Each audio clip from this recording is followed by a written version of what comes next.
Thank you for tuning in to the very first episode of This Week's Resolution, the podcast where we take a behind-the-scenes look at our student government at Penn State. I'm Charles Irvin. And I'm Erin Gibbs. This week's topic is the University Park Undergraduate Association, also known as the UPUA. To help us introduce the UPUA and talk more about its mission to serve the student body, we have two very important guests with us here today.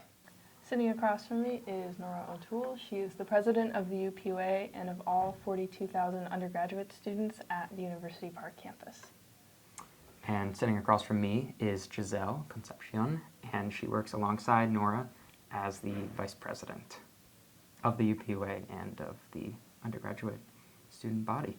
Now, before we go any further, would you two like to introduce yourselves, talk about why you joined the UPUA, and what positions you've held in the past? Yeah, absolutely.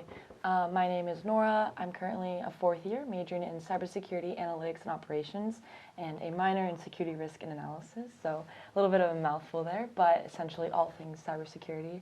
I joined UPUA in my sophomore year as a means to just get my voice out there, and I was very passionate about advocacy, and I soon found that UPUA was the closest thing to getting tangible change done on campus through student advocacy work. So I now serve as the president to UPUA for the 18th Assembly. Hi, my name is Giselle. I am a third year majoring in political science, minoring in civic and community engagement and women's studies. I joined UPUA as a first year student and first year council, and I was just interested in kind of getting to know more people. It's a cohort style, so I wanted to kind of meet people. I wanted to learn a bit more about the university. I'd never done student government before. And then I just kind of moved up from there. I became a representative, became our chair of Gov Affairs, which Nora was also our chair of Gov Affairs, and then vice president. So it's been a really great journey. Yeah. Speaking of the UPUA, can you talk a little bit, or maybe like in your own words, can you talk about what the UPUA is? So UPUA is here to be the voice for students and to advocate on behalf of the students for any needs or resources. And if those resources don't currently exist, then to advocate that to administration and other stakeholders to ensure that all students have a prosperous and equitable Penn State undergraduate experience. But I think maybe a little bit closer to my heart, I think it's really, to me, just opening the doors for those behind us. I know when I came on campus, I was facing some struggles, and that I was able to kind of work on through UPUA to hopefully allow that not to be an issue for students coming on campus, and I could follow up on that later. Yeah, UPUA is really important to me. I think giving students a place to speak freely about so many ideas and really contribute to the vision of the university in the long term is really important, and we get to do that through a couple of different ways. Maybe I can kind of give you a better picture of what UPUA looks like. We kind of mirror the federal government structures. We have a legislature, we have an executive, and we have a judicial board that helps kind of keep us in check. And we also have some functions that make us a student government, like appointed seats on the student fee board and appointed faculty senators. So I think at that level, we actually have a great way of kind of filtering in through the university shared governance system and actually making some changes for the students in the future. Maybe not immediately, but certainly down the line. So why should students care about the UPUA, and what can they do to get involved?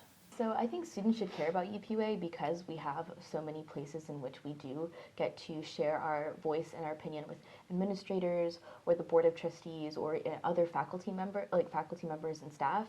And I think people should care about what that message looks like from us. And as you know, as a leadership of UPUA, we get to sort of feel what our members want that message to be, and bring in important stakeholders from our own representative body to speak to administrators. So I think people should care about what that's really looking like, and being a part of UPUA is a great way to do that. But even just coming to our meetings or watching this podcast would be a great way to start. In terms of getting involved, we currently we work on an election system, so we will be having an election in March, but all open positions are posted on our website, and as well as on Instagram. So that's UPUA_PSU. So that's a great place to start. And I think you covered it all. But in our experience with UPUA, I think it has such a unique ability and position to make some incredible change on campus. We've been able to do a ton of different things over these past 18 years in its existence. So I always try to tell students when they ask me, like, why should I care? Because it really affects the whole student body. If you ever have a problem, like, UPUA can be that agency to bring about the change, to create a better campus and a better Penn State. You both talk about what UPUA means to you, but I'm wondering, like, honestly, when you think about it, both of you have such a large role at such a large university. How does that feel, and how do you manage that responsibility? It's incredibly humbling. I think in my experience since running for president, we've been able to see so many different sides of the university and talk to so many different students. So Giselle and I, we do not take it lightly at all. Giselle is literally just so, although our titles may differ, I really see us as just like co-presidents almost, because I think our partnership really reflects that. Like my partner in crime and everything, we really just try to delegate a lot, which I think is huge. Not only does it help us with our responsibilities, but I think delegating work builds up the leaders around us to ensure that UPUA's legacy is ensured for the years to come. And as we look across student leadership, I think there's been a greater conversation of mental health and wellness in the space of leadership. So while we do have a lot of responsibilities and we try to delegate, we also keep each other accountable for ensuring that our most basic needs are being met, and that we're staying in the right headspace and being supported. I think for me, it's really humbling to be able to have that connection to so many students. As particularly for me, I've advocated for a lot of DEIB-related issues in UPUA throughout my time and at my time at Penn State. And so to be a Latinx student in this position, definitely don't take that lightly either, and what that means to my own community. And so that's been really, really nice to kind of be able to have that connection with my community and feel like I'm being a representative on a whole different level for us. And then in terms of like how we manage and handle that responsibility, I think it's really just playing to our strengths. Yeah. Nora and I have a lot of initiatives that are really important to us, and some are kind of like we're experts in, and then sometimes I need to turn to her and be like, I know this is your expertise. And we also have, like, beyond Nora and I just having like a really great relationship in terms of working together and working it collaboratively. We also have a great team of our Speaker of the Legislature, Owen Haddad, and our Chief of Staff, Ben Browser. They really help to understand like the other aspects of the organization and to really help delegate, not only just at that top level, but continue down, so that our chairs are working on projects they're passionate about, but every rep is working on a project that they care about, and they're looped into that and can help contribute to the overall organization rather than just kind of like us doing what, just steering the boat in whatever way we want to. What kind of priorities do you guys have? Yeah, so we have a couple across the board that we're hoping to tackle within the next or the upcoming year, but I think one close to home for me is student poverty. And I think in our time at at UPUA, we found that your passion projects are the one it helps keep you on task and committed and seeing it come to fruition. So for me, that is student poverty. And coming from a background where I've had to deal with having an EPT card or even facing homelessness for a couple months, I came to Penn State with those experiences. It felt very much like an invisible battle, because you can't really see that in a student as much as maybe you could see with anything else. So with this role, I've been trying to really put a spotlight on that, and we've been able to do some work and progress in that area of seeing how we can further support students that are struggling with housing and food insecurities, because kind of like the hierarchy of needs, you really can't thrive as a student if those most basic needs aren't being met. So one main priority for me would be student poverty. Yeah, I think to kind of cover some of the other priorities, in addition to that, we're really focused on mental health and wellness. So we're doing a lot. We're trying to work with student affairs in terms of like centralizing wellness resources and thinking about the bigger picture of wellness beyond just responsive care, but also proactive care and what the culture of health looks like on campus.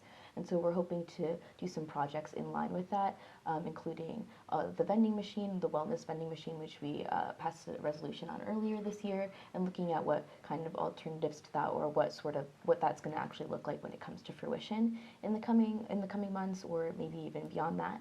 And other priorities include our working on our internal department. So we just created our internal department of inclusion and support, and we're also creating a strategic planning board. So internally, we're really looking at how we can support our members and look at a long-term vision.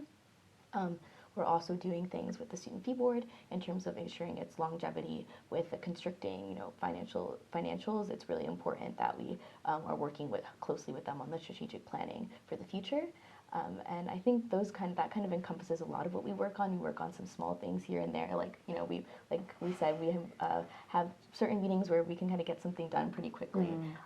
So I think that it kind of just comes and goes, and some things are bigger picture and some things are smaller that we can do pretty quickly. Like we have test prep week coming up. That's just giving test prep books out to students. So that happens pretty annually, and then other things are more long-term institutional. Before we wrap up, I'm just wondering, can you speak to any major challenges you've had to overcome or obstacles you've encountered so far? I think that there's been different challenges. I'm sure Nora can probably relate, but to being women in leadership can be difficult sometimes.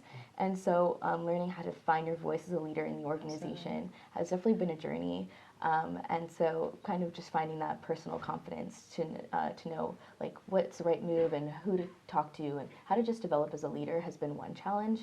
And then I think on more UPUA side of things, we've really been challenged by, just how the past years have hit how COVID has impacted our organization, and how we're really trying to build it back up again from a pretty dramatic loss of just like student engagement with UPUA. So I think those have been really competing challenges, both from an internal perspective and then from an organizational perspective.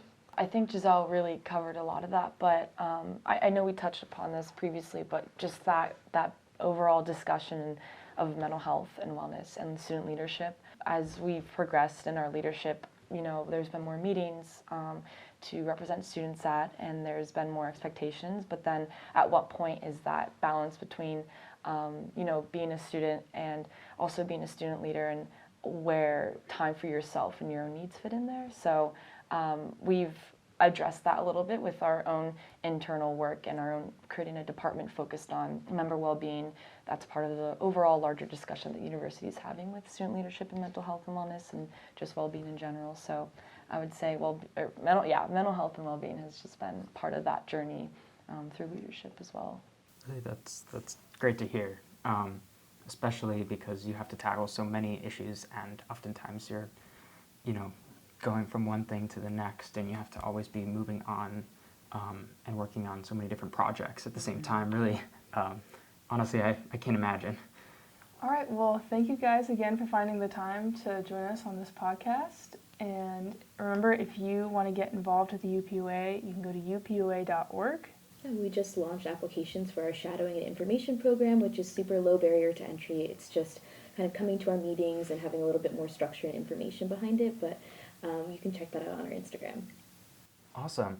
Well, yeah, I just want to say thank you guys again. That's all we have for this episode. Be sure to follow psucollegian.com for more breaking news, not just on the UPUA, but all aspects of Penn State life. And be sure to check out our next episode. Thank you.